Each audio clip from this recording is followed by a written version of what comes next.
Have you ever noticed something strange? A man comes home from work, pulls into the driveway, turns off the engine, and then he just sits there, watching the dashboard lights fade, listening to the engine tick as it cools down. 5 minutes, 10 minutes, sometimes 20.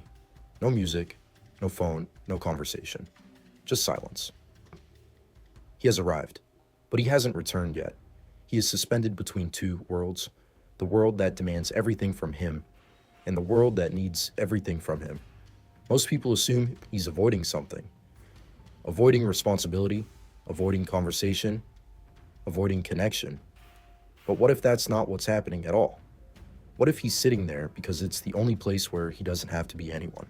The only place where nobody needs anything? The only place where nobody is watching? The only place where the mask finally comes off? Because for many men, solitude isn't a luxury, it's infrastructure. It's the architecture that holds their identity together. And without it, they don't just become tired, they slowly disappear. Most men spend their lives in a state of constant output. At work, people need answers. At home, people need attention. In relationships, people need emotional presence. In social situations, people need a version of you, a role, a personality, a performance, not necessarily a fake one, but a managed one. You're managing expectations, managing perceptions, managing responsibilities, managing reactions, hour after hour, day after day, and eventually, something begins to happen.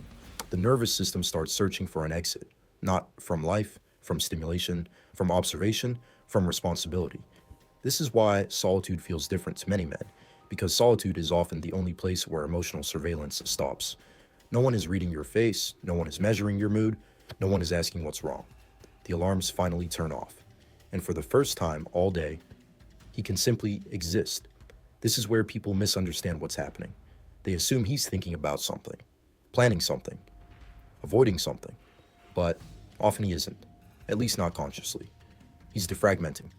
Think about a computer with 50 tabs open, multiple programs running, notifications firing, memory overloaded, eventually performance drops. The machine isn't broken, it's overwhelmed.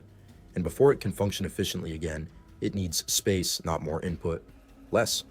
Many men use solitude the same way, not because they're trying to escape life, because they're trying to reset the processor.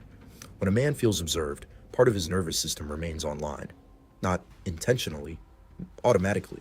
He's scanning for the right answer, the correct facial expression, the appropriate reaction. Solitude is often the only place where the witness disappears, the only place where he doesn't have to manage perception, the only place where he can finally stop performing.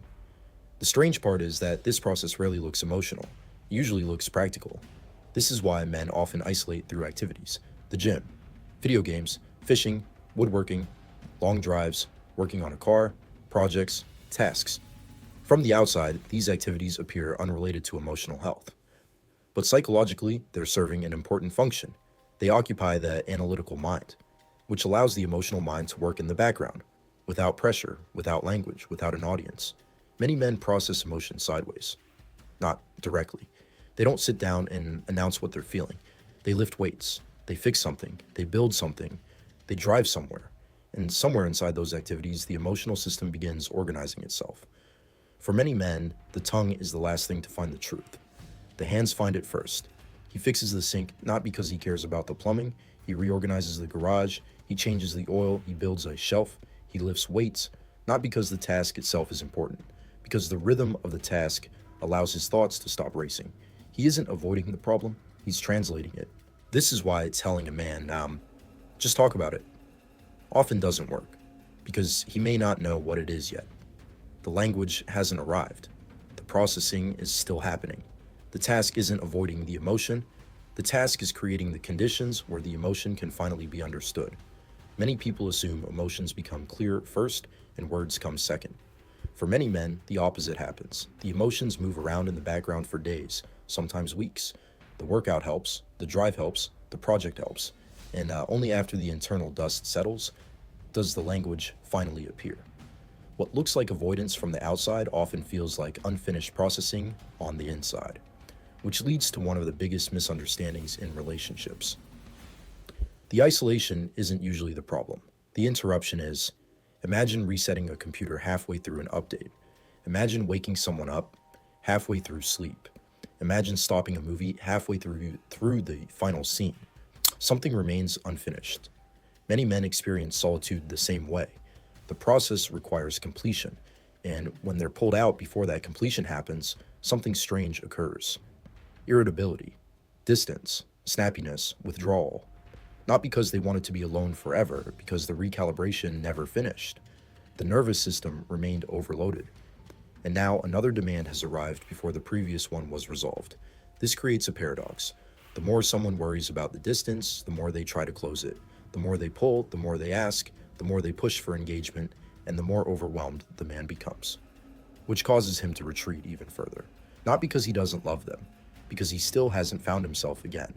Many men don't have words for this experience. They just know something feels wrong, something feels crowded, something feels heavy. So let me give those men the words. I am not pulling away from you. I am pulling toward myself for a moment so I can come back better than I left. For many men, solitude isn't a withdrawal from the relationship. It's an investment in it. The goal isn't distance, the goal is restoration. And for partners, understanding this changes everything. Because solitude isn't always rejection, sometimes it's maintenance, sometimes it's recovery, sometimes it's the emotional equivalent of charging a battery. The battery isn't rejecting the charger, it's preparing to function again. The healthiest relationships understand this balance. Not endless togetherness, not endless separation, but honest proximity. The ability to be alone without becoming disconnected, to share space without demanding performance, to sit together while allowing each person room to breathe. Sometimes the strongest form of connection isn't conversation, it's permission. Permission to exist without explanation, permission to decompress without guilt, permission to return when you're ready. Because here's the truth. A man who never gets time alone eventually loses contact with himself. And when someone loses contact with themselves, they become harder to access, harder to understand, harder to love. Not because they're changing, because they're disappearing underneath constant demand. A man who isn't allowed to be alone will eventually become someone you don't recognize. So, tell me in the comments, what is the very first thing you do when you're finally alone and the mask drops? Do you sigh? Do you stare at the wall? Do you sit in the car for 10 minutes? Do you finally take a full breath? Describe that moment for the people who have never experienced it, because chances are they think you're escaping, when really you're trying to come home to yourself.